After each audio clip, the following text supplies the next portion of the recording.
This is a 2025 Mazda CX-70. This is a plug-in hybrid electric vehicle. We have a battery and a gas engine working together to give you either electric range or combined range of 490 miles. Electric range is 26 miles.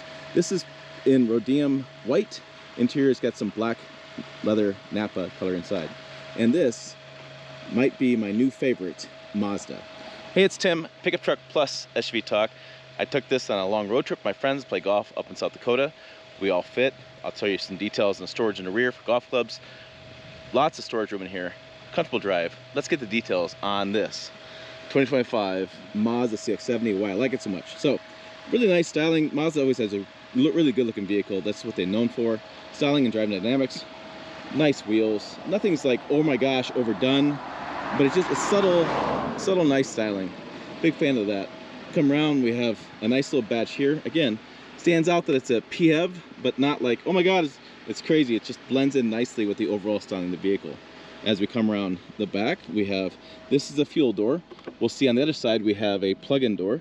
And we have a nice little wrap on the back. Again, keeping with that nice Mazda styling. The tail lamps work wrapped together. CX-70 there, some chrome, but it doesn't like stand out chrome, especially with this white color. It looks really good. This is, by the way, $59,000, and it's basically as you see it. Only option is the color, 895 bucks. Back here, I'll show you some footage on the screen here in a moment where we have the golf clubs back here. You can see how much room we have in this rear storage area. Okay, so there's the golf clubs. Underneath here, we do have some storage. I do have my plug set up there for that 110 plug. I plugged it in for several hours this morning. Got about 15% of a battery, so it's gonna be on 110, probably an overnight charge or multiple hours to get that fully charged up. 1500 watt plug in the back, which is quite a bit. I'm really impressed with that. Button here folds on the seats. You have even more storage room doing that. And we have 150 watt here as well. So a really big plug for big items. And this is like a coffee pot, laptop kind of hookup over here. And we have the old cigarette kind of lighter hookup there. Some cup holders there. It's always interesting to put those back there, but yeah, we have them. All right, there you go. As we close this door here, we'll check out the second row, and we'll check out the front first. Or the front row. Yeah, the first row. Front row. Yeah, that kind of deal. Front row. We have a nice sunshade here. A lot of people talk about this. It's nice. Goes up, especially if you're driving and the sun's in your face. And for us passengers, can't get away. You don't have the visor. Boom. You have this. Some styling here. Nice little stitching here on the seat, on the arm grab, and the seats have the nice same stitching here as well. Really comfortable seats. I had 4 people in here. We all fit with lots of room.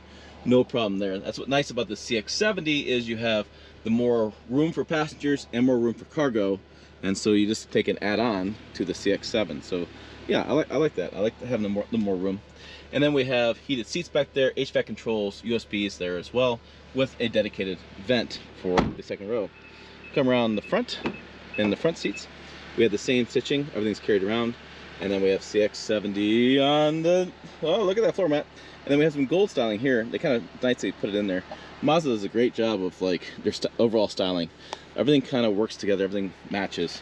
They don't like cheap out, and they add more little accents that I think really add to the overall look of this vehicle, okay? And so we have powered front seats. We'll get in here and we'll check out, boom, okay. So in here I have a little Bose speaker there as well. All right, nice and quiet in the cabin. Not a lot of road noise at all. It's really a nice riding vehicle. There's our dash. We have controls for the radio, controls for the cruise control. I have lights. I have wipers, push button, light for the controls for lights, and I also have a trip button for fuel economy. Okay, come over here. We have the infotainment, the screen.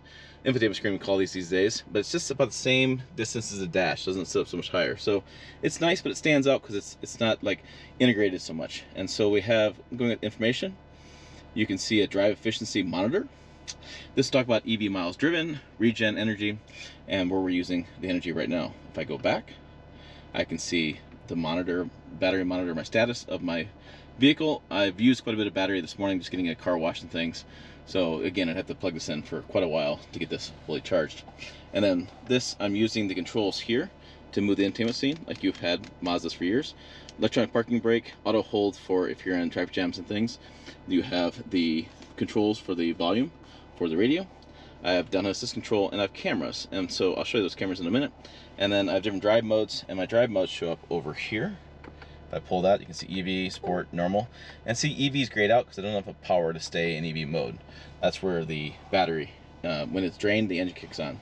So if I take the shifter and pull in and go over, you'll see the front cameras will pull up, or the back camera, excuse me, back camera's pulling up, and 360 ground degree view, and then I can go to drive and see front cameras, and the same thing around. So that's really nice. I really like that feature of having front cameras.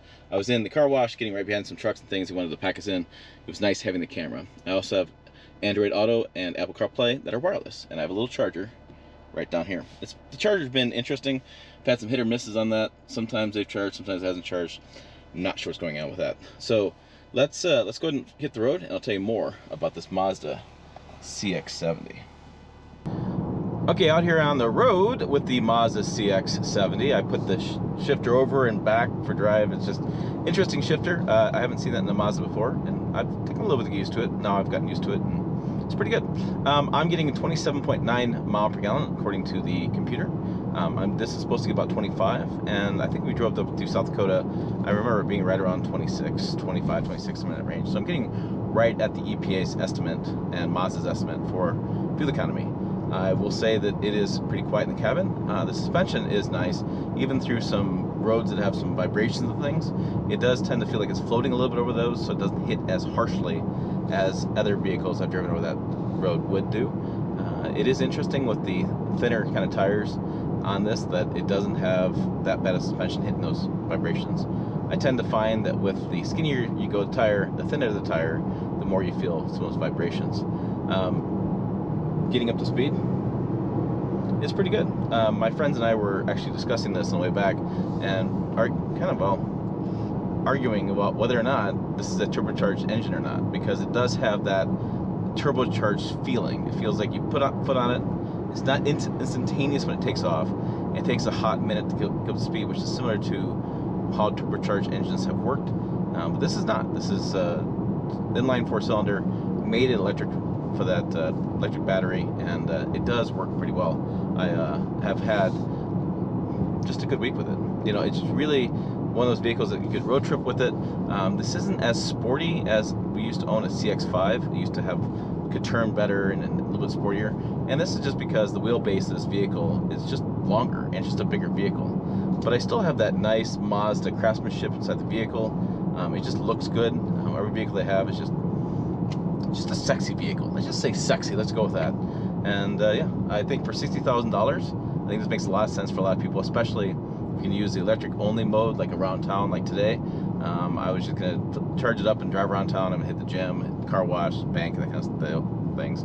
That works well. The only thing I would tell you is make sure you go and sit down with a pen and paper and figure out how much more this is versus a regular hybrid vehicle that they offer, and figure out whether the price difference, how much gas you're going to save, and whether it's worth the return on investment for that plug-in hybrid option. Yeah, that's always my thought.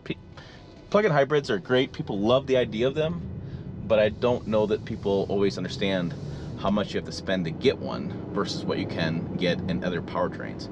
And just that difference, just make sure you do some research before you purchase that plug-in hybrid or Mazda. So there's some really bad railroad tracks. You can see my head moving a little bit. This didn't hit that harshly. This is a pretty rough road through here. I'm doing 65, I'm getting up to 65 miles an hour, and it handles it really well. Like I said, the suspension is pretty good on this. Power delivery is pretty good. It's quiet in the cabin, good design. I really don't have much, well, negative to say. All right, for more videos where I talk a lot about vehicles, sometimes I'm more critical than this one, check them up over here, website down below as well, pickuptrucktalk.com. As always, thanks for watching. I will see you down the road.